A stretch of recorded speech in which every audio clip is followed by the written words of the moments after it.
Baik, jumlah kehilangan pengeluaran ekonomi Malaysia pada suku pertama 2020 adalah sebanyak 22.8 bilion ringgit yang disebabkan oleh pelaksanaan Perintah Kawalan Pergerakan PKP dan juga pandemik COVID-19. Dan pertumbuhan ekonomi Malaysia pada suku pertama dijangka berada dalam julat 3.9% hingga 4.2%. Dan berdasarkan senario itu, kita mahu mengupas dan membincangkan lebih lanjut mengenai perkara ini. Dan sudah bersedia di talian melalui Skype Ketua Ekonomi Bank Islam Dr. Muhammad Azman Nisam Abdul Rashid. Doktor, kerajaan dijangka mengumumkan pelan pemulihan ekonomi jangka pendek dalam masa terdekat ini. Apa pada pandangan doktor, apa bentuk rangsangan tambahan ataupun pelan pemulihan yang kita boleh jangkakan? Okey, saya fikir yang akan kerajaan untuk merancangkan lagi kegiatan ekonomi di peringkat domestik. Tadi sebentar tadi dilaporkan bahawa ekspor negara telah pun merudum pada kadar 23.8% pada bulan April. Itu menunjukkan bahawa sektor luaran mengalami satu pertumbuhan yang sangat-sangat lembap, dan perkara yang mana kerajaan boleh kawal adalah ekonomi di peringkat domestik. So dalam hal ini, sebelum ini kerajaan telah pun mengumumkan beberapa langkah rangsangan ekonomi yang begitu besar sebanyak 260 bilion dan telah pun dilancarkan. Jadi setelah ekonomi kita mengalami ataupun kejutan akibat daripada PKP, penularan COVID-19 dan sebagainya, dan kini PKPB dan ekonomi telah mula bergerak rancak. Jadi saya fikir tumpuan utama adalah untuk memastikan ekonomi domestik itu terus lancar seiring dengan pembukaan ekonomi yang dilakukan secara berperingkat. Dalam pengumuman Menteri Kewangan beberapa hari lalu ada disebutkan bahawa matlamat utama pelan pemulihan jangka pendek yang akan diumumkan beberapa hari lagi, mungkin dalam masa terdekat ini, adalah untuk memperkasakan rakyat, melonjakkan perniagaan dan juga merangsang ekonomi. Dan ini matlamat ini dibuat berdasarkan ataupun bersandarkan kepada ciri-ciri antaranya kerjasama antara sektor awam dan juga sektor swasta. Jadi apakah bentuk kerjasama yang boleh dimainkan? Okey, dari segi kerjasama tu seperti kalau macam pihak perbankan, rata-rata strategi perniagaan mereka sekarang ni banyak beralih arah ke sektor PKS, perusahaan kecil dan sederhana. Jadi saya fikir itu salah satu, orang kata tu low hanging fruits lah, yang mana kerajaan boleh cuba untuk leveragekan apa yang dikatakan strategi perniagaan yang sedang dilaksanakan oleh pihak perbankan, yang mana mereka sekarang ini menumpukan sektor PKS. Dalam hal ini juga kita dapat lihat sektor pembinaan telah pun mengalami pengucupan pada tempoh suku pertama yang lalu, dan sekiranya kerajaan dapat melancarkan lagi beberapa projek-projek infrastruktur yang telah pun dirancang, sekiranya perkara ini dapat dilaksanakan dengan kadar segera, ini seharusnya dapat meningkatkan lagi aktiviti ekonomi di peringkat domestik dan seharusnya dapat menggalakkan lagi kerjasama antara pihak swasta dan pihak kerajaan lah. Dan dalam hal ini pihak perbankan boleh memainkan peranan sebagai sumber pendanaan yang boleh diberikan kepada pihak PKS, yang mana PKS ni yang mungkin antara kontraktor lah. Doktor, kalau kita lihat penguncupan ekonomi ini secara tidak langsung kesannya mengakibatkan berlakunya pengangguran.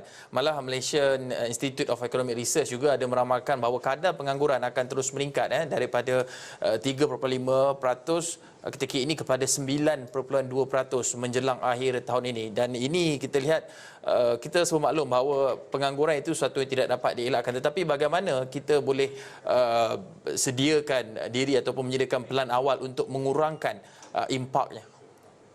Okey, sebelum ini kerajaan pun telah mengamalkan melancarkan program seperti subsidi upah dan sebagainya. Itu seharusnya dapat membantu sikit sebanyak untuk mengurangkan kesan pengangguran. Sekurang-kurangnya dapat memberi insentif untuk para majikan untuk mengekalkan pekerja mereka. Dalam hal pengangguran yang seterusnya pula, saya fikir menyediakan peluang bagi PKS lah terutamanya untuk mereka beralih arah ke sektor yang lain. Contoh, bagi mereka yang sebelum ini beroperasi dalam sektor pelancongan, mereka ingin boleh menceburkan diri ke dalam bidang yang lain seperti agro makanan sebagai contohnya. Jadi peralihan itu saya kira perlu diurus, perlu ditadbir, dan dalam hal ini pihak kerajaan yang terbaik dalam menyediakan peluang bagi mereka untuk beralih arah dari segi sektor perniagaan. Dan saya kira itu sekiranya dapat dilakukan dengan baik, seharusnya dapat mencipta lagi banyak lagi peluang pekerjaan. Kerana kita lihat sektor agro makanan banyak dia punya kata itu peluang-peluangnya, kerana kita ni terlampau banyak bergantung pada sektor import. Contoh kalau macam beras, tahap sehari diri 70%, 30% itu perlu diimport. Cili contohnya, 30% saja tahap sehari diri, selebihnya perlu diimport. Dan banyak lagi sektor-sektor makanan yang perlu diimport, yang mana kalau kita dapat janakan kegiatan ekonomi melalui sektor agro makanan ini dapat mencipta banyak lagi peluang pekerjaan. Dan saya kira itu adalah salah satu cara lah peralihan ke sektor yang lain, dan kerajaan cuba untuk facilitate dia punya transition itu. Doktor, kita sebut maklum sebuah perniagaan perlu diversify perniagaan mereka dalam usaha untuk mereka terus survive keadaan ketika ini. Tapi dalam masa sama, untuk kita melihat dalam gambaran lebih luas lagi, adakah situasi ketika ini ada sesuatu yang sukar untuk ekonomi Malaysia pulih? Memang kalau nak tengok dia punya kesan itu memang besar lah. Tetapi data-data menunjukkan bahawa pada bulan Mei dari segi data-data Purchasing Managers Index PMI menunjukkan sedikit peningkatan pada bulan Mei yang lalu. Jadi dari sudut sentimen para peniaga di peringkat global, di peringkat regional, nampaknya ada orang kata sinar yang mungkin boleh menandakan terdapatnya recovery. Dan pada masa sama juga kita dapat lihat penularan wabak COVID-19 ni sekurang-kurangnya di peringkat negara kita lah terdapat orang kata tu sedikit perlahan lah, banyak dia punya improvementnya tu. Jadi itu membuka ruang untuk banyak lagi ekonomi yang boleh dibuka.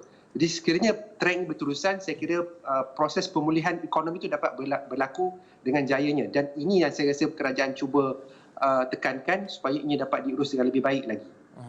Doktor, dalam masa sama juga kita lihat sejak pada awal sudah ada beberapa pakej, maksudnya pakej bantuan prihatin, kemudian ada untuk pakej khas untuk PKS, dan dalam masa beberapa hari lagi dijangka akan ada pengumuman pelan pemulihan jangka pendek, dan mungkin melihat kepada jangka masa panjang untuk kita kembali seperti sebelum ini dan juga lebih kukuh ekonominya. Adakah jika sekiranya kerajaan berhasrat untuk umum mungkin pelan ransangan tambahan, apakah mungkin bentuk dan sifat pelan ransangan yang akan diumumkan sekiranya ada keperluan untuk berbuat demikian?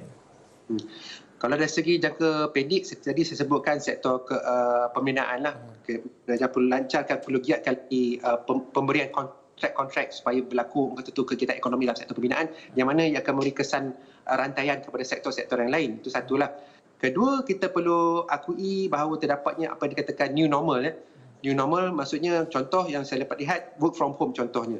Tapi prerequisite, prasyarat untuk work from home ni untuk berjaya dilakukan adalah saya nampak data ataupun sektor telekomunikasi itu perlu diperkasakan.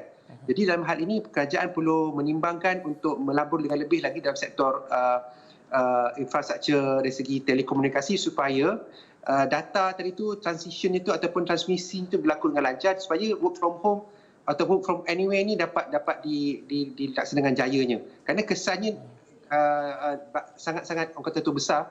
Contoh saya dapat lihat dari segi traffic jam dan sebagainya dapat dikurangkan.